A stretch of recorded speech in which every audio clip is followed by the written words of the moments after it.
My name is Diana, and as I grew up, I was the princess of a castle. I barely comprehended the wealth my parents possessed. Bless their souls, they had more money than some countries. However, they ensured I understood the value of every penny. Money talks, but wisdom listens, Dad would say, while Mom insisted I learn how to budget before I could properly spell. Luxury life was a fairy tale until it wasn't. At the age of 12, their private jet crashed, turning my fairy tale into a stark reality overnight. Grandma took me in, and we lived in a modest house far removed from the opulence I was accustomed to. It was a different kind of life, where luxury was found in love and care rather than material things. My inheritance was a distant promise, locked away until I turned 25. So, I adapted, learned, and thrived under Grandma's guidance. College became my escape and grounding, and that's where Alex came into the picture. He was as far from my world as one could get, a scholarship kid with a heart of gold and a wit that could cut through any pretense. We clicked in a way I never expected. Bringing him home to meet Grandma was a nerve-wracking experience. I hadn't told him about the money. Better he doesn't know, not yet, Grandma had advised, and I saw the wisdom in her words. I wanted Alex to love me for me, not my bank account. Grandma, this is Alex. I introduced them, my stomach in knots. Nice to meet you, ma'am, Alex said, extending a hand that Grandma shook warmly. Sit, sit. Grandma gestured, her eyes twinkling as she took in Alex's nervous posture. You're the young man who's stolen my granddaughter's heart, she said. Alex blushed, a sheepish grin spreading across his face. I guess you could say that, ma'am. We sat down, and the conversation flowed more easily than I dared hope. Grandma shared stories of my parents, of me as a child, stories that made Alex laugh and look at me with a warmth that made my heart swell. You've got a good one here, Grandma, he said, nodding towards me but looking at Alex. Takes after her mother, strong and kind. But don't let her fool you. She's got a bit of mischief in her too. Alex chuckled, squeezing my hand under the table. The evening went on, filled with laughter and shared stories. Alex fit into our world like he was always meant to be there. As he helped Grandma with the dishes afterward, I knew I had made the right choice in bringing him into this part of my life. Walking him out later, Alex turned to me, a serious look on his face. Your grandma's amazing, you know? Hearing about your parents, your life, I feel like I understand you more, he said. I nodded, feeling a lump form in my throat. I'm glad, Alex. There's a lot to me more than meets the eye, I guess. He smiled, pulling me into a hug. I'm here for all of it, every layer. Doesn't matter what's in your bank account, it's you I care about. I hugged him back tighter than I ever had before. In that moment, I knew I could trust him. But I also knew the weight of the secret I was keeping. It was a delicate balance, one I hoped wouldn't tip and spill over.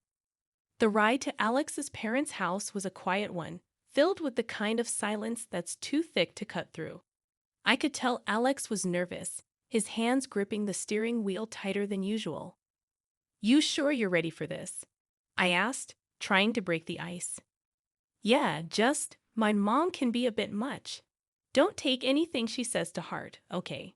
Alex's attempt at a reassuring smile didn't quite reach his eyes. The house loomed ahead, grand and imposing. As we pulled up, my stomach twisted into knots. This was it, no turning back now. We were barely through the door when Alex's mom, Gloria, made her entrance. Her eyes landed on me like two laser beams, sizing me up in a way that made my skin crawl. So, this is the girl you've been hiding, she said, her voice as cold as the marble floors. Mom, this is Alex, began Alex, but Gloria waved him off. I know who she is. Come, let's sit. I prepared some tea. Her command was not to be ignored, leading us into a living room that felt more like a showroom. The tea was served, and Gloria wasted no time. I hear you were raised by your grandmother. Must have been quite the humble upbringing, she said, the word humble sounding more like an insult. I clenched my jaw, fighting to keep my cool. My grandma taught me a lot about life, Important stuff, not just fluff, I retorted. Gloria's lips twitched in a smirk. I see. And your parents. Gone too soon, I heard. Tragic, really. How does one cope without the proper guidance? Alex jumped in, clearly uncomfortable. Mom, that's enough. Let's not. No, it's okay, Alex. I interrupted, feeling a surge of defiance. Yeah, my folks are gone, and yeah, it was tough. But I got through it. Made me who I am. Gloria sipped her tea, her gaze never wavering. Interesting. And what about your future, dear? Any plans? Or are you just riding along on my son's coattails? That stung. I took a deep breath, reminding myself why I was here. I've got plans, big ones, and I don't need to ride on anyone's coattails to make them happen. The air was thick with tension. Alex, bless him, tried to change the subject. Mom, let's not do this, okay? We're here to enjoy each other's company, he interjected. Gloria set down her teacup, a calculated move. I'm merely trying to understand the woman my son has chosen. You can't fault a mother for caring about her child's future. The back and forth felt endless, a verbal tug of war where no one was winning. Just when I thought I couldn't take any more, Alex's sister Lily made her entrance. Her eyes were curious but held an edge of judgment that matched her mother's. So, you're the famous girlfriend. Heard a lot about you, not all good. I might add, Lily said, her voice dripping with disdain. I was about to snap back when Alex stood up. That's enough, both of you. We came here in good faith to share a part of our lives with you. If that's not something you can respect, then maybe we should leave. The rest of the visit was awkward, to say the least. Conversations felt forced, every laugh a little too loud. But Alex held my hand under the table, a silent promise that we were in this together. As we left, I couldn't help but feel a mix of relief and frustration. I'm sorry about that, Alex said once we were in the car. They can be a bit intense. I sighed, watching the lights of the house fade in the rearview mirror. It's not your fault, but man, your mom and sister, there's something else. Alex chuckled, a sad sort of sound. Yeah, they are. But hey, we survived, right? Survived and stronger, he said, agreeing. The wedding planning sailed smoothly enough, but the big day itself, that's when the storm hit. Lily, the sister-in-law-to-be, got soused beyond belief and decided it was showtime. In the middle of our reception, she staggered up, glass in hand, and slurred out accusations loud enough for the back row to hear. This one's a gold digger, doesn't know the first thing about our kind of life, illiterate, trying to snag my brother's cash. After that, there were other antics, molesting guests and other things that are not customary to talk about in decent society. I felt my face flush hot with anger and humiliation. Without a second thought, I pulled out my phone and called the cops. This drama needed an audience, and I wasn't about to let Lily's performance go unchecked. The aftermath was a hurricane of accusations and threats. Gloria avowed revenge for the disgrace I'd brought upon their family. You've made a mockery of us. The press will have a field day with my daughter's antics, thanks to you. Gloria seethed. Alex was torn, trying to play peacemaker in a war that had no room for neutrality. I saw the strain in his eyes, the way his shoulders sagged under the weight of his family's drama, and his desire to keep us afloat. But I stood my ground, my resolve hardening. This wasn't just about me anymore. It was about drawing a line, about not letting wealth or the lack thereof dictate how I was treated. As the dust settled and the night grew quiet, Alex and I sat amidst the wreckage of what was supposed to be our happiest day. I'm sorry, he whispered, his voice heavy with unshed tears. I never wanted any of this. I took his hand, feeling the rough edges of our new reality. We'll get through this, but things need to change, starting with setting boundaries with your family. The vow we made that night wasn't just about staying together. It was about fighting for the respect we deserved, about not letting old money or old grudges define our future. 2 years slipped by since we said I do, and those vows felt heavier every day. Gloria practically vanished from our lives, and honestly, I didn't miss her one bit. But it wasn't just her absence that marked those years. It was Alex's changing attitude that really drove the wedge between us. He'd come home late if at all, muttering excuses about work that didn't quite add up. The warmth we once shared cooled into courtesy, and then even that faded. The tipping point came one night when he threw his jacket on the chair like it had personally offended him and said something I never thought I'd hear. You know, I could have done better, married someone with a bit more class, more in line with my circle. His words stung like a slap. I stood there gobsmacked, wanting to scream, to tell him about the fortune that was mine. But Grandma's voice echoed in my head, advising patience to see Alex for who he truly was. So I swallowed the truth and the hurt, biting back tears. I thought maybe, just maybe, if we had a child, it might bridge the gap between us, remind him of the love that brought us together. Alex, don't you think it's time we thought about having a baby? It could bring us closer. I ventured one evening, hoping to spark something of the man I fell in love with. His reaction was like a cold shower. A baby now? Don't be ridiculous. We're not ready for that, not by a long shot. That conversation shut me down. It wasn't just the refusal. It was the disdain, the way he made it clear that what I wanted, what I thought could save us, was nothing but a foolish fantasy. Days turned into weeks, and those weeks into months of silence, of living side by side, but not together. Each rude remark, every late night, added another brick to the wall between us. I confided in Grandma, pouring my heart out over cups of tea that had gone cold before I could finish them. He's not the man I married, Grandma. I don't know if he ever was, I admitted. She listened, her eyes sad but understanding. You can't make someone be who you want them to be, darling. Sometimes we see what we want to see until we can't ignore the truth any longer, she said. Her words, though heavy, carried a sliver of relief. I wasn't crazy. I wasn't asking for too much. I just wanted a partner, someone who saw me as an equal, who respected me. But as the days passed, it became clearer that wasn't who Alex was, not anymore if he ever had been. The idea of leaving crossed my mind more times than I cared to admit, but every time it did, I pushed it away, hoping against hope that something would change, that the man I loved would find his way back to me. The vibe was set for a killer party. I'd gone all out for Alex's birthday bash, hoping to bring back a spark into what had turned into a pretty mundane marriage. No expense was spared, and the guest list was a who's who of our closest pals. Notably missing from the invite list were Gloria and Lily, my mother-in-law and sister-in-law. Their drama was the last thing I needed ruining the night. Alex was in high spirits, soaking in the adoration and well wishes from everyone. For a moment, it felt like we were back in the honeymoon phase, all laughter and inside jokes.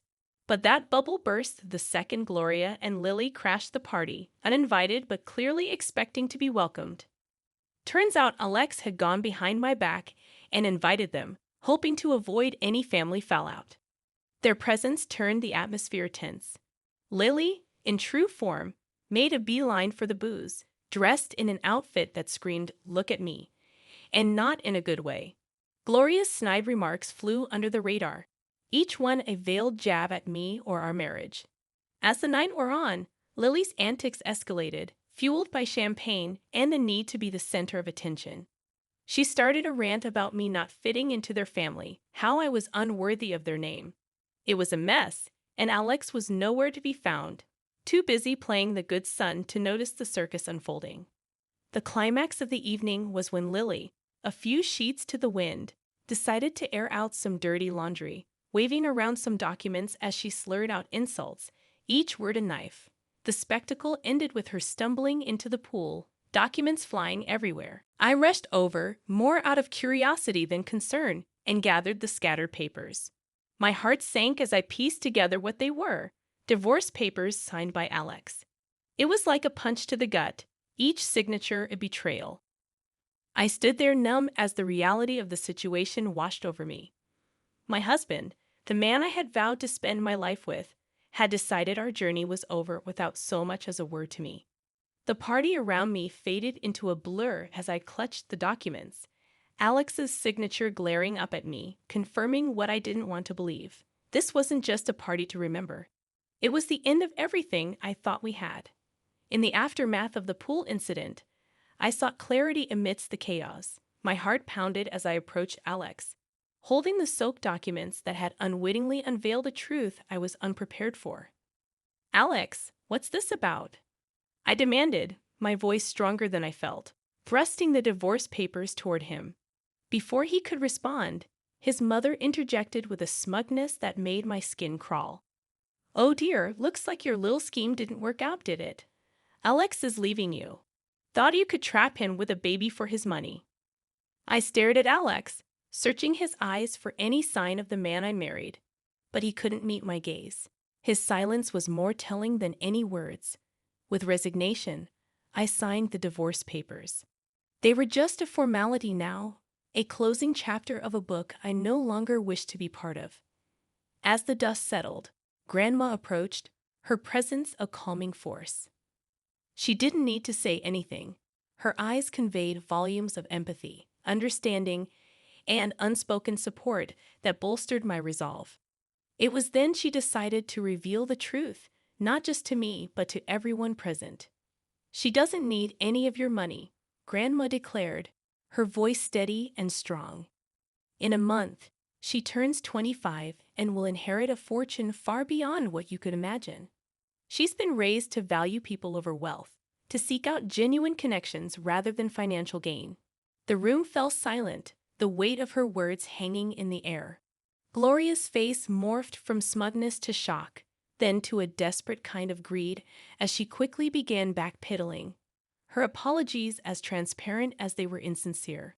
Alex, too, seemed suddenly eager to rewrite the narrative, insisting his intentions were never to hurt me, that he was merely influenced by his mother.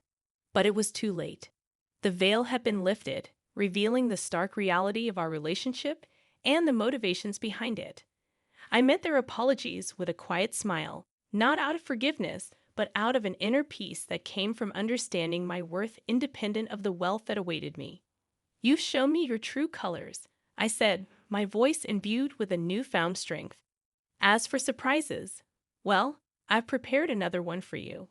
At that moment, a loud honk echoed through the tension outside. A sleek luxury car rolled up to the gate, the one I had secretly bought for Alex as a surprise. The irony wasn't lost on me.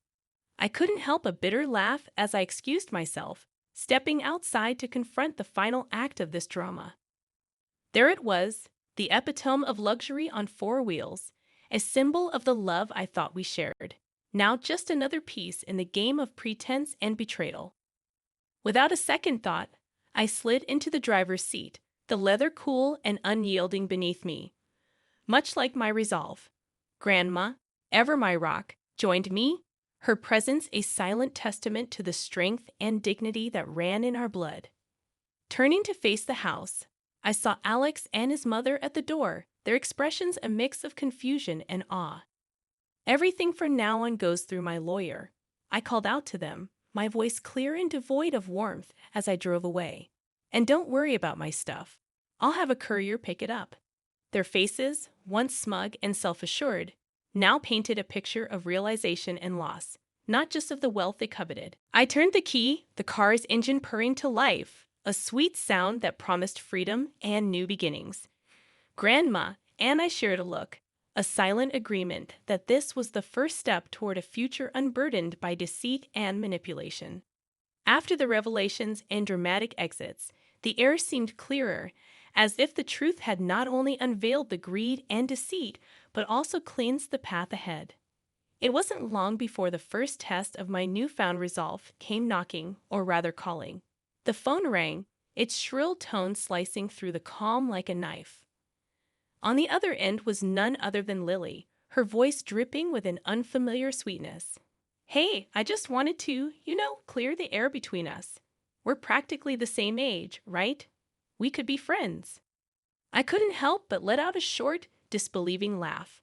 The contrast between this sugary tone and her usual disdain was stark. "Friends." I echoed the word, feeling it foreign. You mean like how friends don't badmouth each other at parties or try to humiliate them in front of everyone? There was a pause, a moment where I imagined I could hear the cogs turning in her head as she searched for a response. Well, water under the bridge and all that, she attempted feebly. Water into the pool, you mean? I shot back, unable to resist the jab. The silence that followed was telling.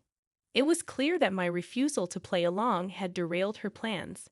Fine, be that way, she snapped, her veneer of niceness crumbling away. You'll regret this. I hung up, feeling a mix of amusement and sadness. It was a stark reminder of the facades people wear and the lengths they'll go to when faced with the consequences of their actions. The temptation to retaliate was there, a nagging thought in the back of my mind. I posted a video on social media of her falling into the pool. It went viral like wildfire. Within an hour, 1,000 people had liked it. My sister-in-law was internet famous. She tried to call me, demanding I take it down, but I just blocked her. I was done with her fake sweetness and her nasty attitude. A week after that, my phone rang with a number I knew all too well. It was Gloria, her voice unnaturally sweet, offering an olive branch she hoped I'd grasp. Let's put the past behind us for Alex's sake. Can't we reconcile? She suggested, as if the wounds were mere scratches that could heal with a band-aid of words. No, Gloria, that ship has sailed, I replied, firm but not unkind. There was no anchor in my voice, just a resolute peace. I wish Alex well, but our paths are diverging. Not long after, Alex made his own attempts at a reunion. One morning, I found a bouquet of flowers at my doorstep, the card bearing a simple "I'm sorry, please come back" message. The sight of them sparked more anger than affection. Without a second thought, I tossed them into the trash. His efforts didn't stop there. He tried to visit, showing up unannounced with the hope of talking things through. But I wasn't the same person he left behind. His presence, once a source of comfort, now felt like an intrusion. One evening, as he made yet another uninvited appearance, I met him at the door with a resolve as hard as steel. If you don't stop this, I'm going to the police, I warned, my voice steady and firm. Your apologies can't undo what's been done. It's over, Alex, really over. The gravity of my words finally seemed to reach him. His shoulders slumped, and with a final lingering look, he turned and walked away. That was the last I saw of him. In the time that followed, I threw myself into charity work. It became my passion, my purpose. Helping those truly in need, connecting with people who valued kindness over wealth, brought me a joy I hadn't known was missing. Living with Grandma, I found peace in our quiet routine. We'd sit and plan our next project, our next way to make a difference. It was during these moments I realized this was where I was meant to be. I had no illusions about the road ahead. It would be fraught with challenges, perhaps even heartache. But I also knew it would be filled with joy, with moments of unbridled happiness, and the kind of love that enriches the soul. And so, I live my life looking forward, not back. I work, I help, and I hope. I believe in a future where all find true love, not defined by wealth or status, but by genuine connection. And yes, one day, I'll have those 3 beautiful children I dream of. But for now, I'm content. I'm building a life of purpose, surrounded by love that doesn't ask for anything in return. This isn't just the end of a chapter. It's the beginning of a whole new book. And I'm the one writing it. And I'm the one writing it. And I'm the one writing it.